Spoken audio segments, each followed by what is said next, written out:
Bismillahirrahmanirrahim. Assalamualaikum warahmatullahi wabarakatuh.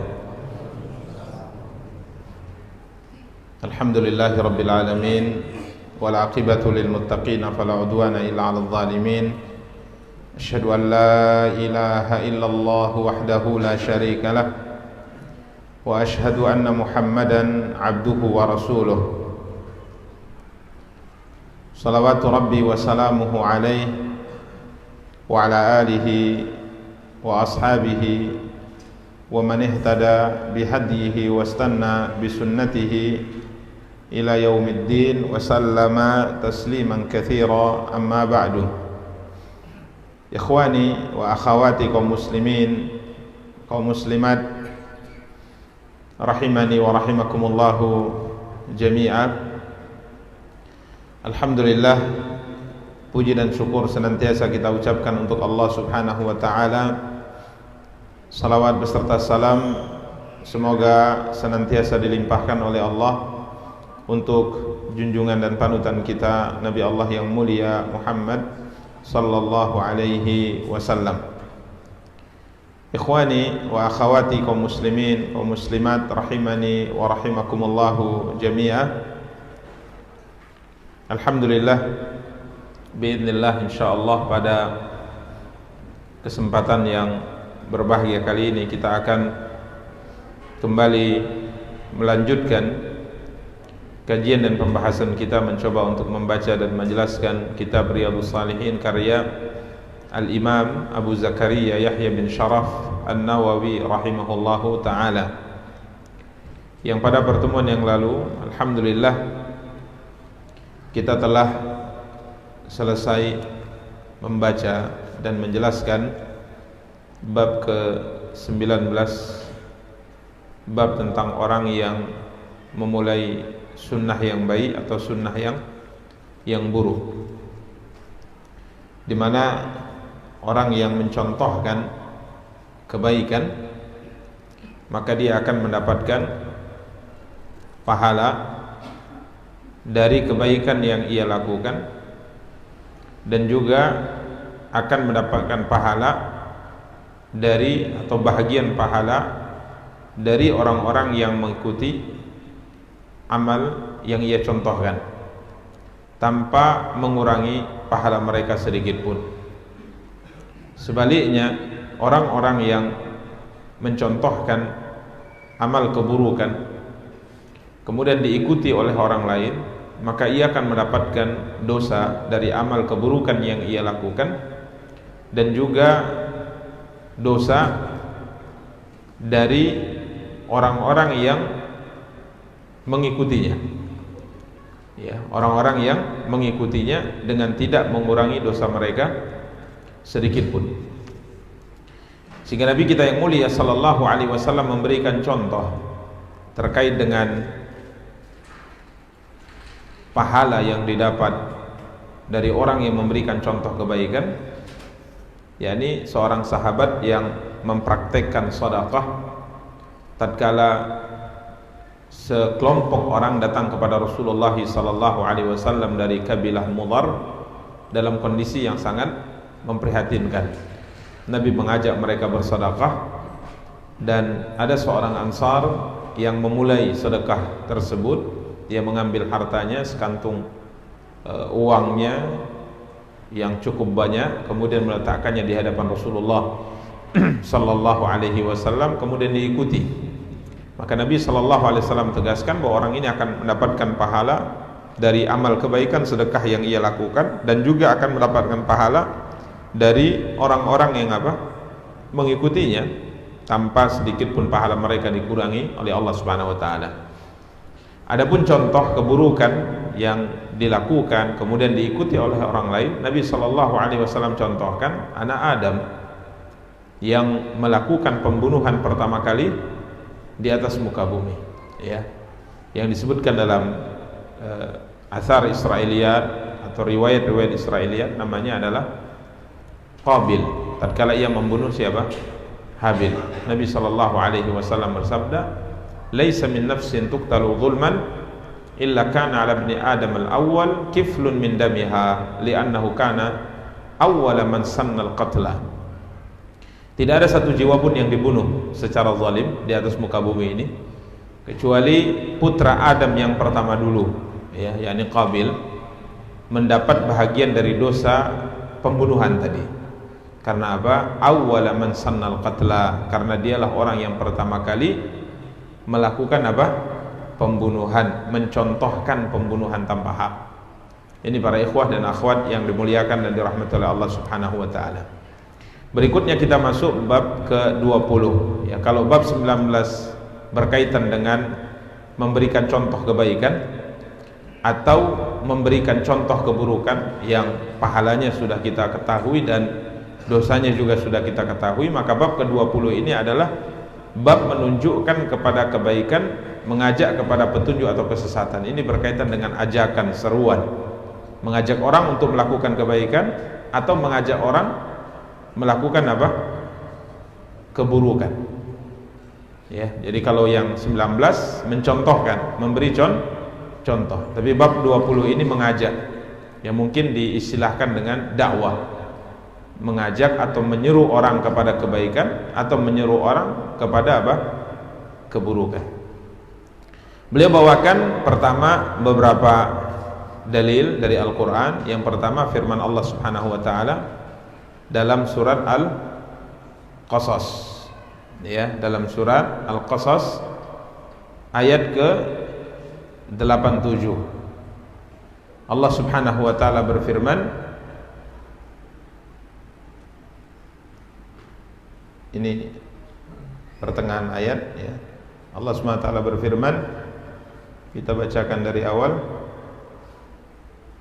wala yasuddannaka an ayatillahi ba'da id unzilat ilaika wad'u ila sabili rabbika wala takunanna minal musyrikin. Yang artinya, dan janganlah sekali-kali mereka dapat menghalangimu dari menyampaikan ayat-ayat Allah sesudah ayat-ayat itu diturunkan kepadamu. Wad'u ila rabbik, dan serulah mereka kepada jalan Tuhan, ya, dakwahi mereka agar mereka bisa kembali ke jalan Tuhanmu.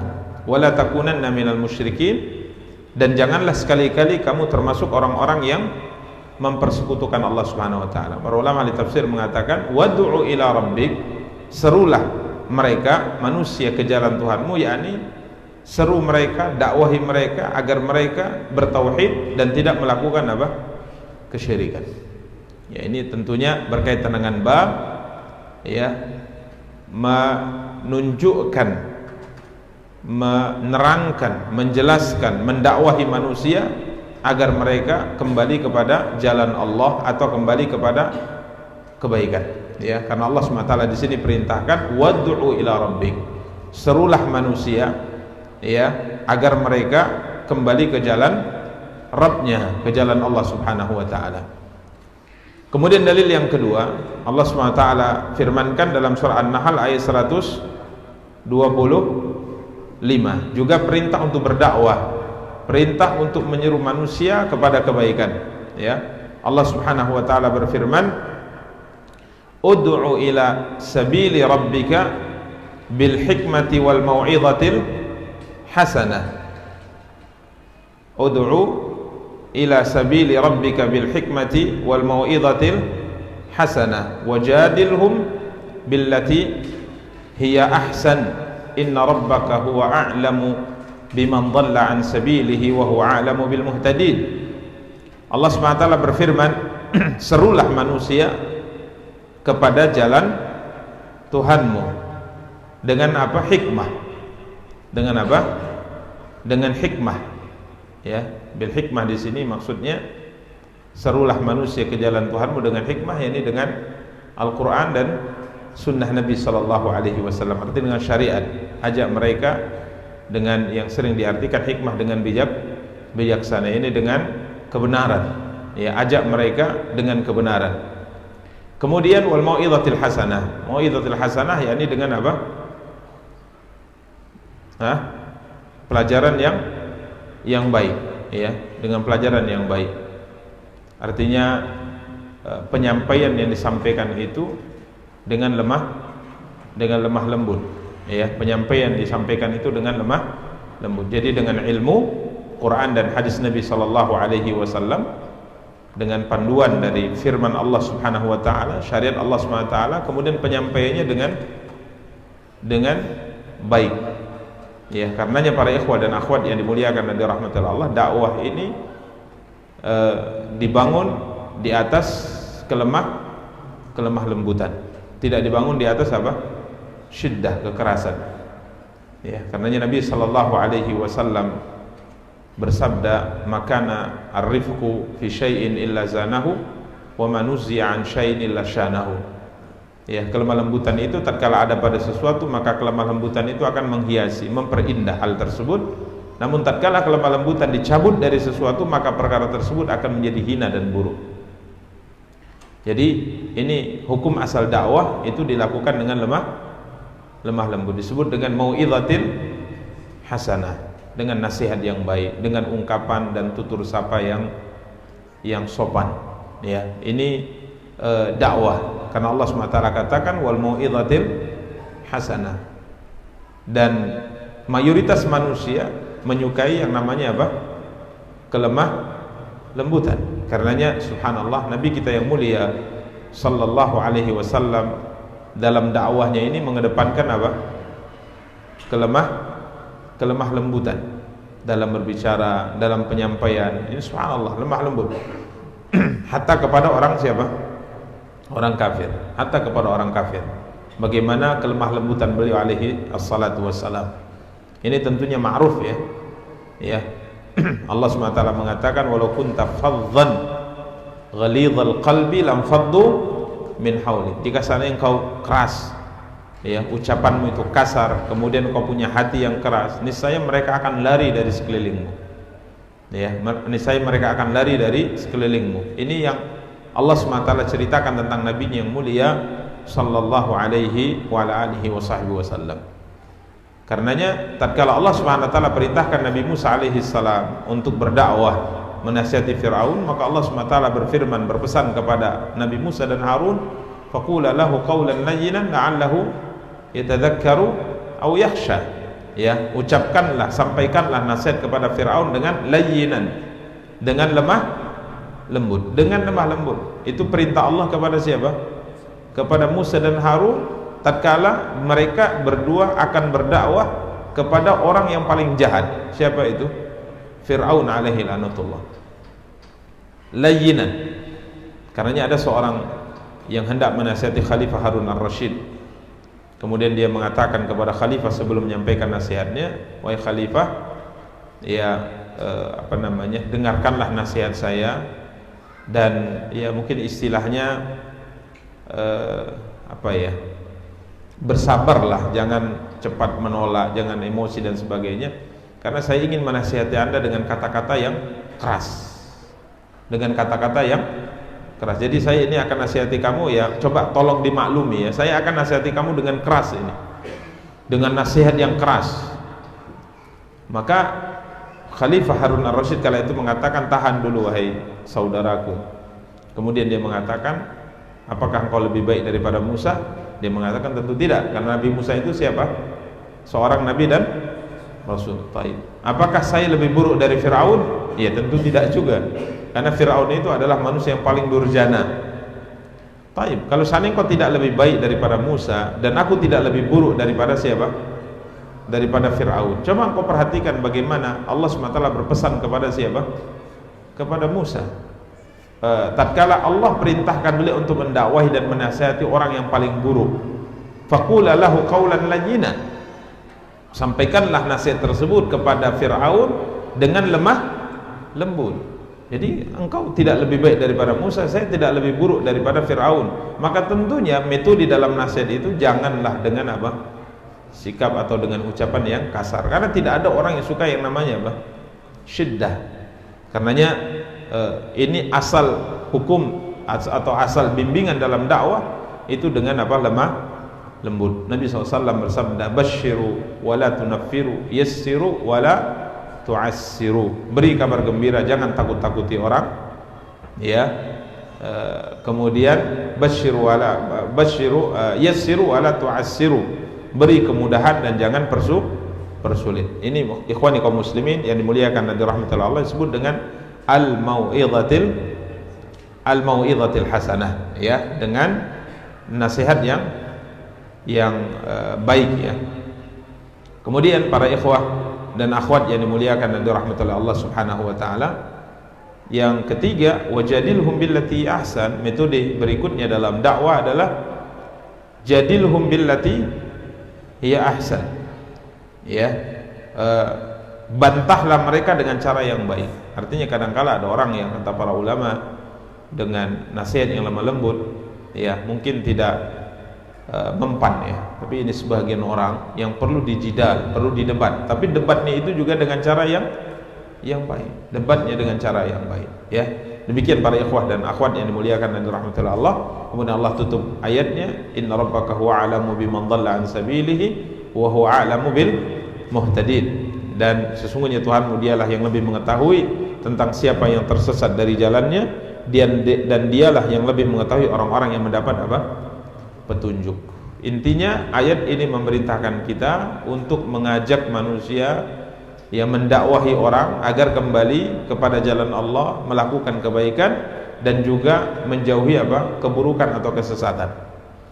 Kemudian dalil berikutnya Allah SWT berfirman, wa ta'awanu 'alal birri wat taqwa wa la ta'awanu 'alal ismi wal 'udwan. Allah SWT berfirman, dan tolong menolonglah kalian dalam mengerjakan kebajikan dan takwa.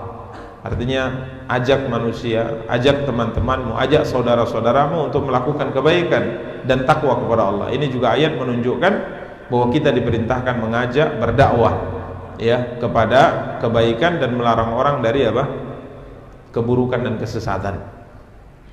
Kemudian dalil berikutnya surat Ali Imran ayat 104. Allah SWT berfirman, wal takum minkum ummatun yad'una ilal khair, dan hendaklah di antara kalian ada golongan yang menyeru kepada kebajikan, ya, berdakwah, menasihati orang, tapi tentunya sebagaimana kita sebutkan tadi pada ayat An-Nahl 125, bil hikmah, ini dengan ilmu, dengan Quran dan sunnah Nabi sallallahu alaihi wa alihi wasallam.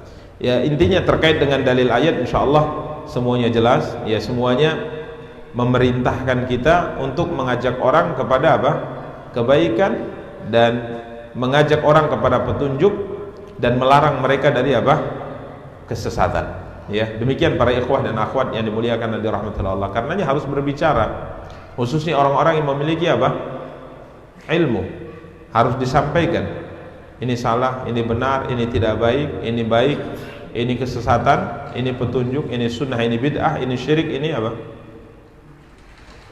tauhid. Ini mesti disampaikan dan tidak boleh diam, ya, tidak boleh diam, harus disampaikan. Karena kalau seandainya semuanya diam, tidak ada menyampaikan, ini terjadi kerusakan di atas muka bumi. Ini metode yang disebut dengan kita diperintahkan untuk amar ma'ruf dan nahi mungkar. Jadi orang yang tahu ini adalah keburukan harus menyampaikan. Ini salah harus disampaikan, ya. Karenanya para ikhwah dan akhwat yang dimuliakan dan dirahmati Allah Subhanahu wa taala, ini adalah satu hal yang dipahami oleh semua para ulama, bahwa orang-orang yang memiliki ilmu harus menyampaikan apa yang mereka ketahui dan tidak boleh ada yang disembunyikan, ya, tidak boleh ada yang disembunyikan. Demikian para ikhwah dan akhwat yang dimuliakan dan dirahmati Allah. Adapun dalil hadis 178, 179 ini insyaallah sudah jelas, ya, pembahasannya, karena ini berkaitan dengan bab-bab sebelumnya. Nabi sallallahu alaihi wasallam bersabda, man dalla ala khairin falahu mithlu ajri fa'ilihi. Barang siapa yang menunjukkan kepada satu kebaikan, maka dia memperoleh pahala seperti pahala orang yang melakukannya. Ya, ini pernah kita bahas. Ada seorang ingin berjihad, namun dia mengatakan, tapi saya tidak punya bekal. Saya punya tenaga, saya punya kekuatan ingin bergabung dalam medan perang bersamamu ya Rasulullah, tapi saya tidak punya kendaraan, saya tidak punya bekal. Saya tidak punya kendaraan, saya tidak punya bekal. Maka apa kata seorang sahabat? Ya Rasulullah, ya Rasulullah, sesungguhnya saya tahu orang yang bisa membiayai orang ini. Saya bisa tunjukkan, saya kenal orang yang punya kendaraan dan punya bekal dan bisa membiayai orang ini. Maka Rasulullah sallallahu alaihi wasallam berkata, "Man dalla ala khairin falahu mithlu ajri fa'ilihi." Barang siapa yang menunjukkan kepada satu kebaikan, maka dia memperoleh pahala seperti pahala orang yang melakukannya. Jadi tatkala engkau menunjukkan kepada orang ini, si fulan punya kendaraan, si fulan punya bekal yang bisa memberikan kepadamu kendaraan dan bekal di medan tempur, maka sama saja engkau seperti orang bersedekah. Ya, ini subhanallah, keluasan rahmat Allah Subhanahu wa taala. Maka apa susahnya menunjukkan orang kepada apa? Kebaikan. Memang kita tidak mampu melakukannya, tapi kita tunjukkan, kita beritahu siapa yang bisa melakukan itu. Ini subhanallah, ini satu keluasan dari rahmat Allah. Allah akan memberikan kepada kita pahala yang sama tatkala kita tidak mampu melakukannya, namun kita bisa menunjukkan orang untuk melakukannya. Ini dalil insyaallah jelas 178 ya.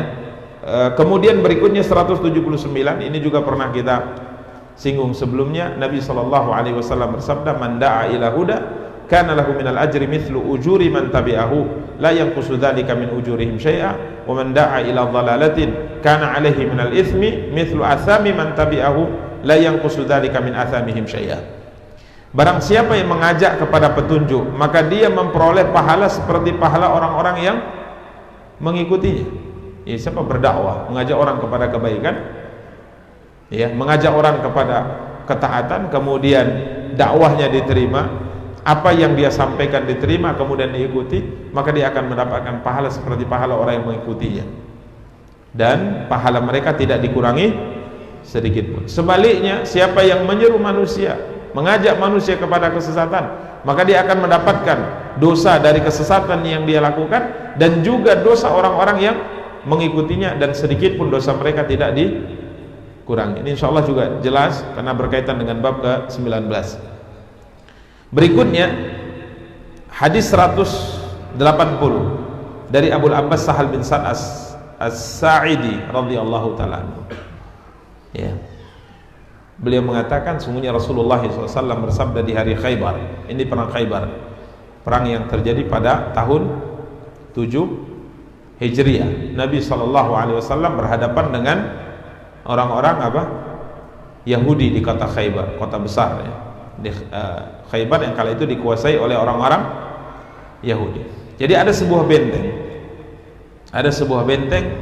dari sekian banyak benteng di kota Khaybar, karena kota Khaybar itu memiliki pertahanan-pertahanan yang berlapis-lapis, benteng-benteng. Jadi ada benteng yang lemah, ada benteng yang kuat. Jadi ada salah satu di antara benteng dari kota Khaybar ini diusahakan oleh pasukan kaum muslimin untuk ditaklukkan, tapi tidak bisa jatuh. Ini benteng tidak bisa ditaklukkan. Nabi mengirim Abu Bakar pimpin satuan pasukan perang ini untuk menaklukkan benteng itu. Bertempur satu harian tidak bisa menaklukkan benteng itu. Besoknya Nabi SAW berikan panji perang kepada Umar bin Khattab radhiyallahu taala, menggantikan Abu Bakar yang kemarin tidak berhasil untuk menaklukkan benteng itu. Umar juga tidak tidak mampu. Jadi, sehingga diserang dengan satuan-satuan pasukan perang yang berbeda-beda, dipimpin oleh beberapa sahabat-sahabat terkemuka, tidak juga berhasil ditaklukkan. Kemudian malam harinya, ya karena sudah dilakukan usaha berkali-kali tidak mampu karena benteng ini kuat, kemudian juga banyak sekali pendekar-pendekar Yahudi di situ. Maka malam harinya Rasulullah SAW bersabda, "La u'tiyanna ar-rayata ghadan rajulan yaftahullahu ala yadayhi yuhibbullaha wa rasulahu wa yuhibbuhullahu wa rasuluhu." Besok saya akan berikan panji perang kepada seorang laki-laki yang dengan perantaranya benteng itu akan ditaklukkan. Dan lelaki ini memiliki sifat istimewa, mencintai Allah dan Rasulnya dan dicintai oleh Allah dan Rasulnya. Ini subhanallah. Ini orang istimewa ya. Allah mudahkan melalui perantara tangannya, benteng yang susah untuk ditaklukkan itu akan Allah mudahkan untuk ditaklukkan melalui kedua tangannya. Yang lebih istimewa lagi ya, orang ini punya sifat yang sangat mulia, mencintai Allah dan Rasulnya dan dicintai oleh Allah dan Rasulnya. Sifat yang subhanallah luar biasa ya. Istilahnya bukan cinta bertepuk sebelah tangan. Ini kadang-kala kita katakan saya cinta Allah dan Rasul, tapi belum tentu Allah mencintai dan Rasulnya mencintai kita. Tapi ini orang mencintai Allah dan Rasulnya dan dicintai oleh Allah dan Rasulnya. Kemudian Sahal bin Sa'ad As-Sa'idi radhiyallahu ta'ala anhu berkata, fabatan nas yadukuna lailatahum ayyuhum yu'taha. Malam itu ya, para sahabat sibuk membicarakan. Yadukuna lailatahum ini artinya apa namanya? Bergadang malam itu. Bergadang membahas siapakah kiranya lelaki yang dimaksud oleh siapa? Rasulullah. Yadukuna lailatahum ayyuhum yu'taha. Siapakah orang yang layak memegang panji perang itu, yang dikabarkan punya sifat mencintai Allah dan mencintai siapa? Rasulnya. Bahkan semua mereka berharap-harap moga kiranya dialah orangnya. Siapakah itu? Jangan-jangan Abu Bakar, jangan-jangan siapa? Umar. Oh enggak, mungkin Abu Ubaidah bin Jarrah, mungkin Utsman bin Affan, mungkin fulan, mungkin fulan.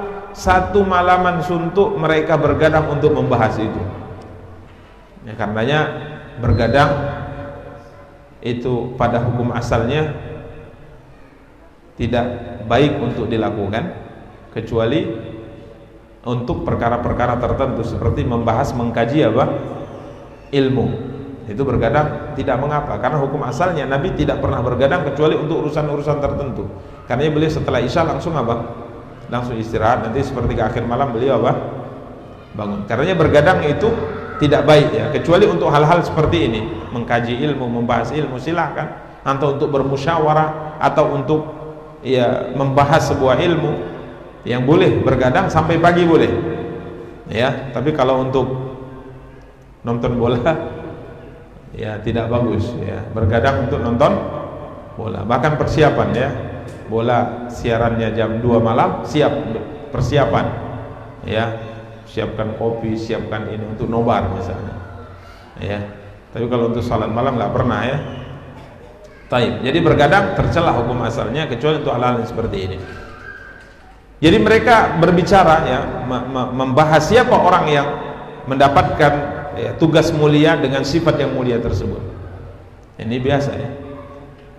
Disebutkan juga dalam satu waktu tatkala rombongan Najran, orang-orang Nasara dari Najran datang ke kota Madinah. Kemudian setelah beberapa waktu mereka tinggal di Madinah dan hendak pulang, mereka minta agar Rasulullah SAW mau mengirimkan bersama mereka seorang dai yang bisa mengajak masyarakat Najran atau memperkenalkan kepada masyarakat Najran tentang Islam. Maka Rasulullah SAW kala itu mengatakan, sungguh saya akan mengirim kepada kalian seorang lelaki yang sifatnya adalah amin amin aminu hadil ummah, orang terpercaya di kalangan umat kita, umat Islam. Maka apa yang disebutkan dalam riwayat, semua sahabat kala itu apa? Berharap dialah orang yang akan ditunjuk oleh Rasulullah SAW. Sampai Umar bin Khattab radhiyallahu ta'ala mengatakan, setelah sholat subuh saya tegakkan, dongakkan kepala saya supaya terlihat oleh siapa? Rasulullah, dengan harapan, itu dia Umar, berangkat anda gitu. Tapi Nabi lihat kanan kiri, lihat kanan, sudah nampaknya Umar bin Khattab, tapi tidak juga dipanggil. Nabi mengatakan, mana Abu Ubaidah bin Jarrah? Mana Abu Ubaidah? Amir bin Jarrah. Maka Abu Ubaidah mengatakan, saya Rasulullah. Nabi mengatakan, berangkat engkau ke Najran. Maka Abu Ubaidah gelarnya apa? Aminul Ummah, orang yang terpercaya di kalangan umat Islam. Jadi bukan ingin ditunjuk jadi komandan, bukan ingin ditunjuk jadi seorang pejabat atau seorang pemimpin, tapi yang mereka harapkan adalah sifat itu. Ini mereka sangat harapkan. Paginya ghadaw ala Rasulillah, semuanya berangkat di subuh untuk salat bersama dengan Rasulullah. Semua mereka berharap panji perang itu diberikan kepadanya. Faqala, maka Nabi SAW mengatakan, mana siapa? Ali bin Abi Thalib. Mana? Absen beliau. Beliau tidak hadir karena sakit. Faqila ya Rasulullah huwa yashtaki ainaihi. Ya Rasulullah, dia sedang sakit mata. Ya. Orang kalau sudah sakit mata susah ya. Apalagi dalam berjihad. Ya. Maka dikatakan yashtaki ainaihi. Qala farsilu ilaihi. Bawa dia kemari. Maka dibawalah Ali bin Abi Thalib sambil dituntun karena matanya apa? Sakit, tidak bisa melihat gitu. Ya, parah sakitnya. Maka apa yang dilakukan oleh Rasulullah SAW? Fabasaqa Rasulullah fi ainaihi wa da'alahu. Nabi SAW meludahi apa? Matanya, diludahi matanya. Diludahi. Ini Masya Allah ya. Nggak perlu apa? Dokter spesialis mata. Ya, kalau ada Nabi ya. Tinggal diludahi langsung apa? Sembuh. Fabari'a hatta ka'allam yakum bihi wajah. Langsung seketika apa? Sehat itu mata Ali bin Abi Thalib, ya, seakan-akan tidak sakit sebelumnya. Langsung apa?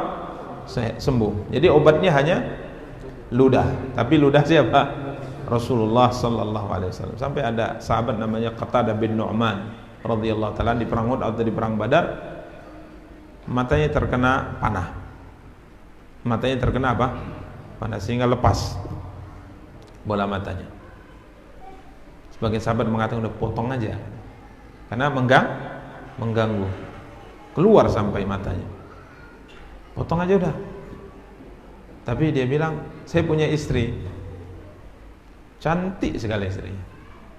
Ntar kalau saya mata sebelah ini bermasalah, takutnya dia nggak suka lagi sama saya gitu kan. Dah bawa kepada Rasulullah. Dibawa kepada siapa?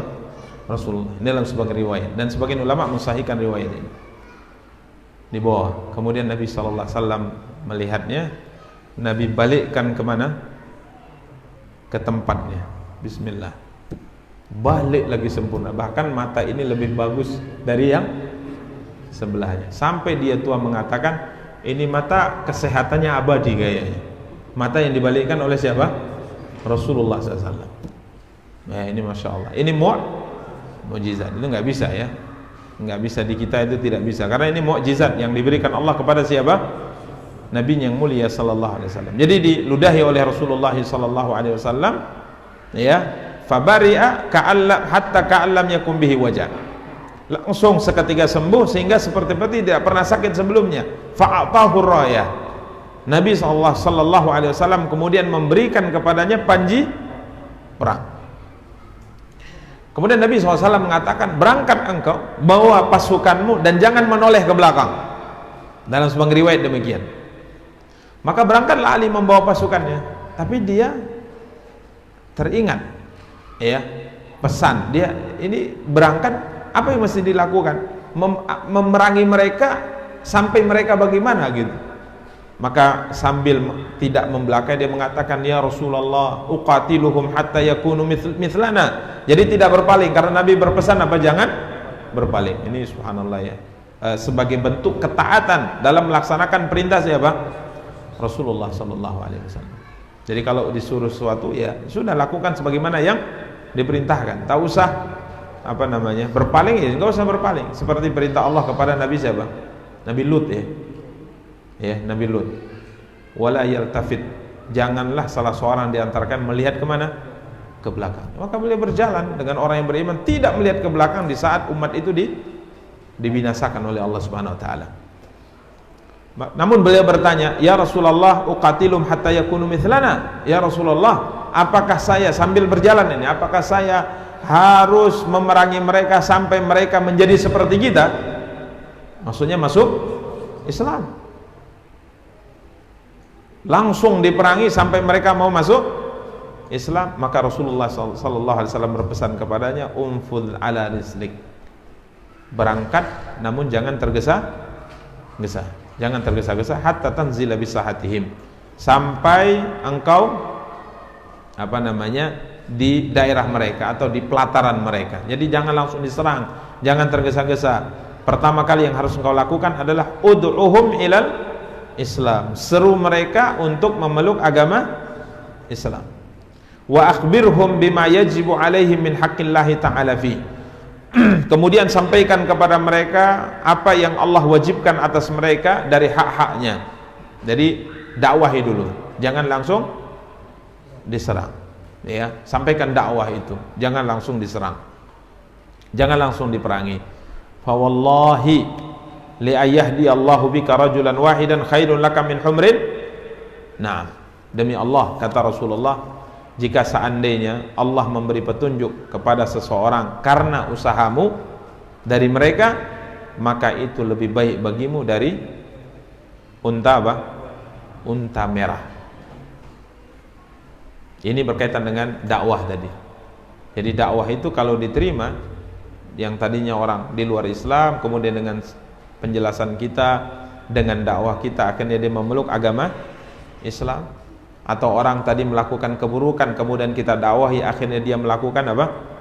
Kebaikan. Tadinya tidak mendapat hidayah, kemudian dapat hidayah, maka dari hasil usaha kita itu nilainya di sisi Allah lebih baik daripada apa? Unta merah. Ini ungkapan unta merah adalah harta yang paling apa? Istimewa. Ya, kalau kita gimana? Unta merah atau? Nah, mungkin kita nggak tahu ya. Orang Arab memang yang paling istimewa unta apa? Unta merah. Artinya lebih baik dari semua harta yang kau punya. Kalau bisa kau dakwahi siapa? Orang. Ya, walaupun tentunya dengan usaha yang maksimal, dengan kelemah lembutan, tidak tergesa-gesa, dengan penuh kesabaran kita berjuang untuk agar orang dapat apa? Hidayah melalui perantara kita. Walaupun hidayah atau tidak mendapat hidayah itu ada di tangan Allah. Kita hanya apa? Berusaha. Makanya jangan putus asa. Ya sudah, nasihati dengan lemah lembut, nasihati dengan kebaikan, bersabar, ya, santun dalam berdakwah, ya, selalu semangat, selalu optimis. Toh kalau seandainya dia tidak mendapat hidayah melalui perantara kita, memang itu sudah ketentuan siapa?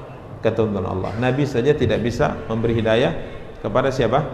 Pamannya Abu Talib. Tapi kalau berhasil, subhanallah, lebih baik dari semua harta yang kita punya. Kenapa? Karena pahala apapun yang dilakukan kita dapat apa?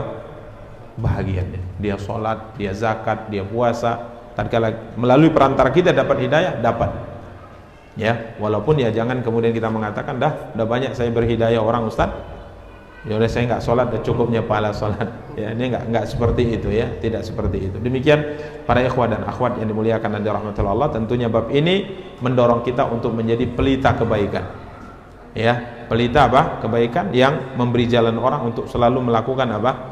Kebaikan yang dengannya insyaallah kita akan mendapatkan pahala yang sempurna, pahala yang banyak di sisi Allah Subhanahu wa taala.